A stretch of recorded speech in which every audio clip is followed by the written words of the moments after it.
नचनिया बा। किसी ने खूब लिखा है उदय बाबू। क्या? आराम से रहो, बैठो। बख्श देता है खुदा उनको जिनकी किस्मत खराब होती है। वो हरगिज नहीं बख्शा जाती जिनकी नीयत खराब होती है। न मेरा एक होगा, न तेरा लाख होगा, न तारीफ तेरी होगी, न मजाक मेरा होगा।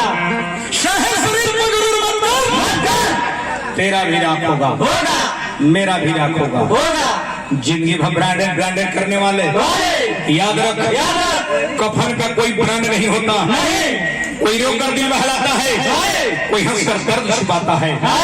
अरे क्या करमात है कुदरत का, जिंदा इंसान पानी में डूब जाता है, मुर्दे तैर कर दिखाता है। मौत को किसी ने देखा नहीं, शायद बड़ी खूबसूरत होगी, कम वक्त जो भी उसे मिलता है तो जीना ही छोड़ देता है। इसीलिए कहता हूँ यारो, न जाने जिंदगी की आखिरी रात कब होगी, आखिरी बात कब होगी। हंसते जुलते